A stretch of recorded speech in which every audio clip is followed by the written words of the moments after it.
Hello and welcome to Preface, All 24 News special series of interviews of the Algiers International Book Fair SILA 2025.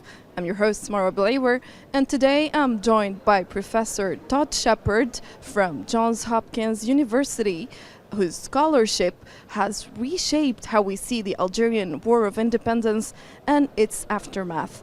Professor Todd, welcome to All 24 News Preface and to Algiers. Thank you so much. Glad to be here. Professor, you are an Arthur O. Lovejoy Professor of History at Johns Hopkins, and you studied modern France, decolonization, and the long afterlives of empire, focusing especially on the Algerian War of Independence and how it reshaped France and the world. Your books include The Innovation of Decolonization and Sex, France and Arab Men, right? Yes, indeed. Tell me about your participation. I mean, you're here at the invitation of the U.S. Embassy here. Yes. No, I was very happy to be invited. I've done a couple other interventions at the at SILA in 2023, on the 1st of November as well. And so this was an opportunity to come back to Algeria. I met with them in July, and they've been trying to do a little more work here in Algeria, and it's very exciting for me. There's a lot of people in the United States, a lot of scholars working on the Algerian Revolution, working on Algerian topics, and it's definitely a subject that has a lot to tell us today in the international context with Gaza and with the kind of the rise of imperialism. More broadly, Algeria is a place we need to look to, and the 1st of November, of course, is crucial, and the SILA is just a great event. So, Professor, today's debate coincides with the 1st of November, a day that marks the beginning of the glorious Algerian Revolution. What does November 1st symbolize for you as someone who is working on the Algerian Revolution? You know, I'll go to the classic, the last shall be first. Justice can prevail. People that are disdained, people that are marginalized, people that are the subjects of intense violence, oppression, and colonization can rise up and change the world. The 1st of November is this totally unexpected event, totally shocking, even in the context of Dien Bien Phu, even in the context of a series of other independences from colonialism. Nobody, certainly in France or elsewhere in the West, expected it. Even the Soviets were surprised, and I think the world was waiting to learn something, or if they weren't, the Algerians made them learn something, and this event is just, I think, world-changing. Mm-hmm.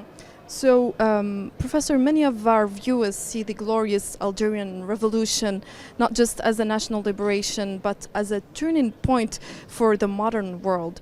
In a sentence, how should we think Algeria's place in 20th century history?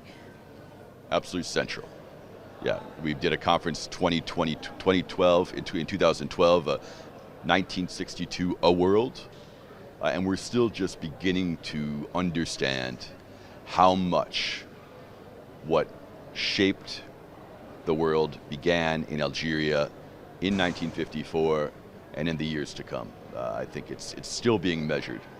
And what Algeria is doing now in the world, I think, helps us understand that. And in the innovation of decolonization, you argue the Algerian war remade France.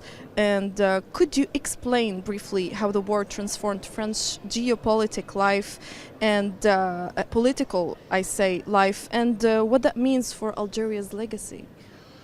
Right. I mean, so as people might know, France insisted in 1954 that Algeria was fully part of France. Algerians, even those who did not have full political rights, were called French citizens. Mm-hmm. And so it was part of the shock, again, for French people and other people was, this is part of France. It's not a colonial space. It's not colonialism. Everything can be dealt with within France. And so in 1962, in French, the book is called 1962, Comment l'indépendance algérienne a transformé la France, How did Algerian independence transform France, 1962. The French had to completely rewrite their laws, their definition of who was a citizen, but also the very institutions. The Fifth Republic, the current French Republic, of course, began in 1958 to try to prevent Algerian independence. That was the precipitating factor. 1962 was when it really took shape, direct election of the president, the actual, the kind of currently still existing relationship between things like the legislature, the judiciary, and the executive, that took hold in 1962 in order to, the French claimed, push Algeria out.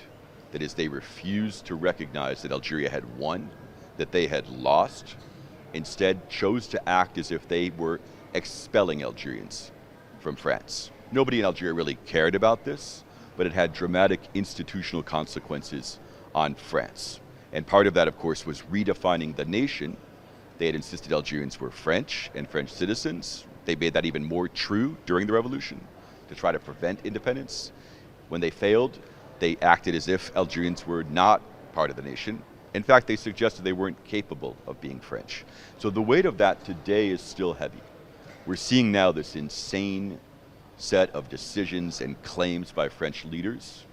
Just a few days ago, this absolutely shameful episode of recalling or undoing the Accord of 1968. This whole campaign of vilification of Algeria simply because they have difficulty recognizing Algeria as an independent country, but also because they want to, these politicians and many of the people that support them, I was just watching C News last night, just spitting on people of Algerian descent to try to cover up their own problems. The Fifth Republic that took shape to save Algeria and then took real shape to expel Algerians is absolutely crumbling right now. The incompetence of the current president, this series of decisions, it shows that the institutional structure wasn't made to last. And it's not a surprise that as it crumbles, the people that they're choosing to vilify in order to hide the fact that they're incapable of dealing with the world are Algerians, that the country that they're targeting to vilify is Algeria. So I think it says a lot. Unfortunately, the connections between my moment that I study and the current moment are ever more visible. Yeah, and to follow up with what you said right now, for Algerians, memory of the revolution is central to identity. From your research, how should historians balance academic analyses with the living memory and dignity of those who fought and sacrificed, even though that we know that France is trying to let's say, not say the truth about the Algerian memory, yeah. Right, so the state is the state. The French state is the French state. The French state didn't call it a war until 1999, but the vast majority of French people knew it was a war. Many of them knew it was a revolution too. So it's not what states define. But the state, the French state, pretending that they need a special commission of historians to try to reveal what happened during the revolution, by the part of the French, we know massive violence, systematic torture, a horrific series of abuses of their own principles, as well as general human principles. And we know that Algerians won the war, led by the FLN. There are also tensions, of course, with the story that many Algerians might tell, that historians might have different points of view. To take one, most historians today, and here I'm thinking of the work of Malik Al-Hal in particular, who's kind of put a fine point on this, think that nations emerged recently. We think that the French nation, for example, crystallized during the French Revolution.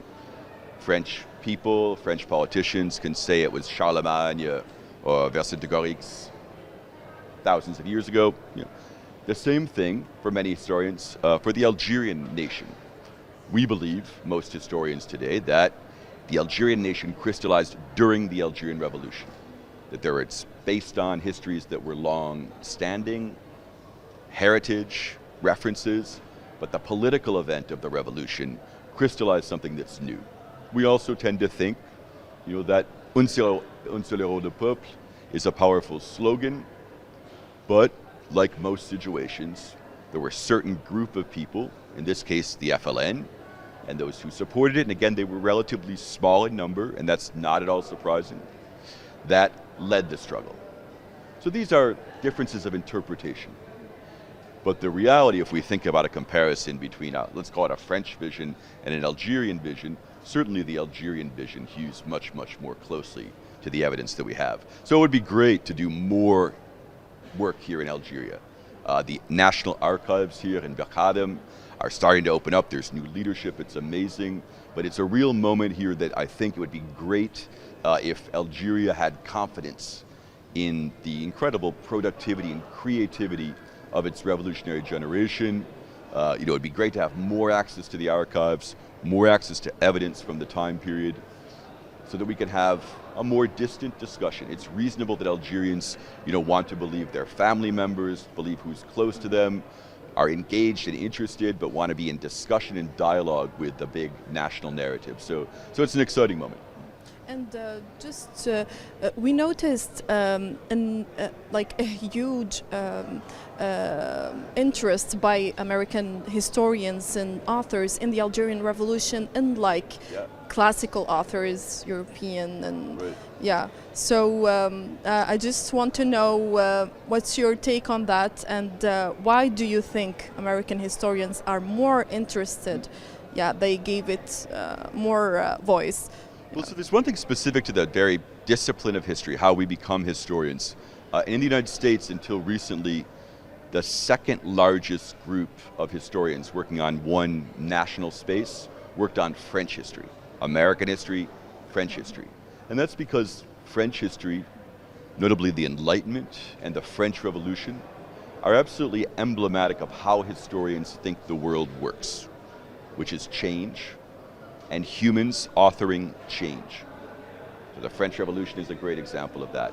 In recent decades, there's been a desire to shift away from a Eurocentric vision. And the easiest thing to do for historians and scholars who are trained in French, the French language, who have French references, and who think about things like the French Revolution, the most obvious case is Algeria. This too is an example of people, human beings, women and men, seizing control of the world's destiny and shifting it in a different direction, making things happen. So that's I think one context, and more broadly, I think people are interested in, as Americans, we like to think of ourselves as a country that emerged out of an anti-colonial revolt. I would suggest that the Algerian Revolution is much more revolutionary and faced many more difficulties, but still, that heritage is meaningful for the United States. And we live in a world in which imperialism and colonial violence are of increasing importance. On the part of the United States, supported by the United States far too often, Israel, for example, in Eastern Europe. So there's much, much, much to be learned. There's reasons just generally why for American historians, notably those with a kind of formation in French history, this makes so much sense. But I think just the direct importance and the relevance of Algeria's history makes it particularly pertinent, even more pertinent now. So the Algerian cause quickly internationalized. How did foreign public opinion and anti-colonial networks influence both France's policy and the revolution itself? Right, I mean, so as we know, the leadership of the GPRA, the FLN, did just stunning work in changing discussions around the world. The United States was a very close ally to France, counted on France as the kind of keystone of its defense against the Soviets, its defense, that is the defense it had set up with NATO, the so-called Western Bloc. So there was a lot of work to do. And so we know that the FLN gave and supported a whole set of speakers going around. Americans from certain pacifist movements, from left-wing movements began to be interested in that, but like elsewhere, they had difficulty criticizing France. So there's a key moment, and we all know this. 1957, John F. Kennedy Jr., recently elected as senator, his first speech to the Senate, made the first summons by a U.S. politician to support Algerian independence. That's a dramatic break. We can recognize this, I mean, he did this on July 5th, 1962 as well, a filmed celebration of Algeria's newly won independence, a recognition that the United States too had come about through a violent revolution. So the US shifted relatively quickly, but it did so too because the FLN was able to make clear what they had to gain. And the United States, at a certain point, notably after the Suez Crisis, began to understand that what was most important was protecting its Mediterranean connection to oil. The United States pretended that France was important for preventing tanks from running through Western Europe, but nothing could be done, including defending the United States itself, without the Mediterranean. And here it was Algeria that was a keystone. So there's a set of different discussions, but I want to just make clear how important the FLN's diplomatic innovations were. And they've shaped things ever since. We still see the direct heritage of what the FLN did in the struggle of the Palestinian people, with their insistence that they have the right to sovereignty. They're mapping directly onto the strategy the GPRA and the FLN pioneered. And moving to another focus, women played many visible and invisible roles in the revolution. From a historical perspective, how has their contribution been recognized, and where does the public memory still need to work? So there's much, a giant topic. This becomes just immediately clear during the revolution itself. The number of women who participated in the FLN's bombing campaigns was relatively small, but when they were captured and put on display during so-called trials in France, French people couldn't believe it, because the story they had of Algerian women was of subservience, of people incapable of acting. These French stereotypes, these Orientalist fantasies, based on their understanding of the world, without trying to understand how Algerians actually lived, made them kind of incapable of seeing, well, these Algerian women did stuff, and how is that possible? This was shocking. The fact that Algerians were targeted, of course, Algerian women were targeted by incredible violence on the part of the FLN. This too shaped discussions, as did, and this is something that we've recognized afterwards then, the ways that Algerian people responded to this violence. There again is this Western stereotype based on things like pudeur, modesty, respect for oneself, chastity, etc., that made it say, well, they've been raped and therefore they'll be thrown to the wolves. No, Algerian people knew that this was a situation where everyone had to come together and support each other. So this has been something, a series of moves, the importance of Algerian women as actors in the revolution itself, the ways that the FLN presented their role on the world stage, the fact of how the French responded, both in terms of public shock, but also in terms of actual targeted violence against female bodies. All of this has begun to be explored and discussed. Now, of course, 1965, we think of the Bataille d'Alger, the Battle of Algiers, the Pontecorvo, Youssef Sadi film, which really highlighted this multiple roles of women, the questions of the veil, the unveiling. We think of Frantz Fanon during the revolution itself, his publications. Again, in both cases, I don't think we know this now, recognize that they weren't taking Islam and women's own choices not seriously enough. They were only thinking this in terms of the national independence struggle. The multiplicity of factors that shape Algerians' lives and choices is something historians try to take a lot more attention, pay a lot more attention to. But there's been important work based on interviews, based on archival evidence, and of course the real courage of certain mujahidat to talk about what had gone on, notably around questions of violence that they were subjected to. This has been something that has shaped not only international public opinion discussions, but also how scholars deal with this. So the recognition of that and the grappling with the disappointment or the deception of some, or certain mujahidat in particular, or other Algerian women who had certain expectations.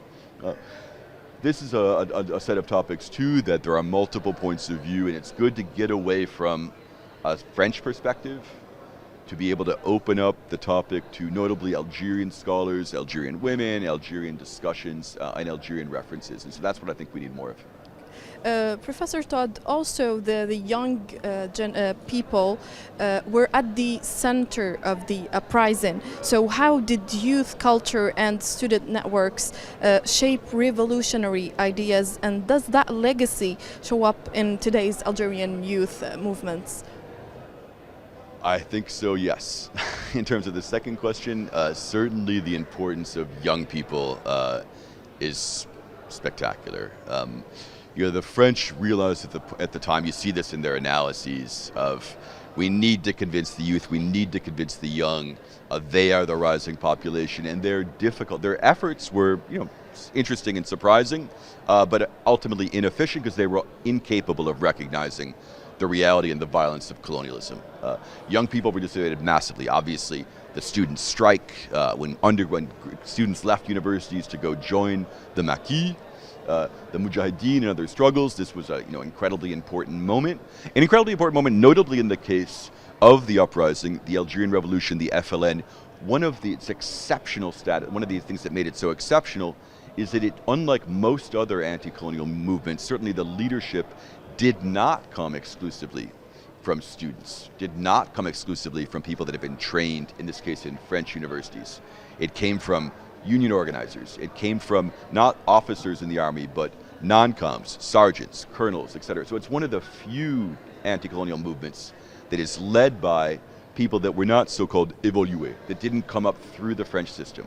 Having people join them from the universities, this was an important signal that the Front National, the Front de la Libération Nationale, really was something that encompassed so many Algerians. And of course, the sacrifices. We think of, Le Petit Omar in the film, but also in reality. We think of, Ali Lapointe in the film, but also, of course, in reality.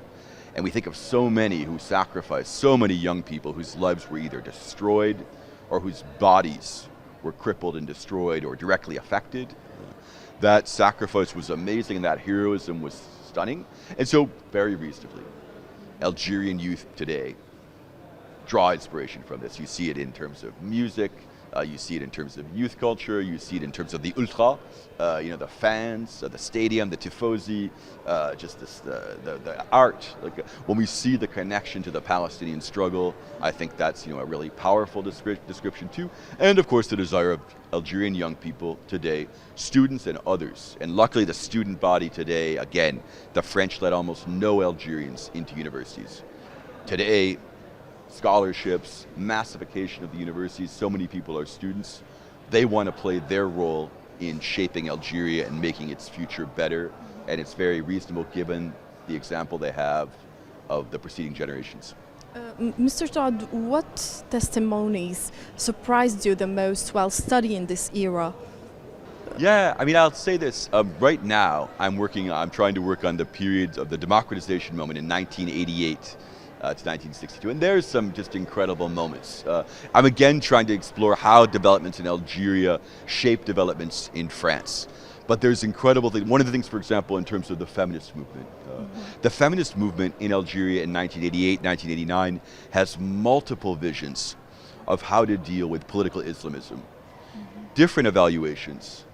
Unfortunately, the French feminist movement, or certain leaders of it, grabbed onto, and this is something that I've heard from a number of women who were part of the women's movement in Algeria in 1988, 1989, grabbed onto one particular angle of interpretation and used that to anchor a series of French decisions. For example, the effort to ban the hijab, the so-called Islamic veil. This was based on one interpretation by some Algerian feminists. So the multiplicity of what Algerians thought and did, I think that is what is always surprising. With a vision towards justice, a vision towards dignity and sovereignty and being able to make decisions, but people have also, I'm endlessly surprised by how different people come at everything.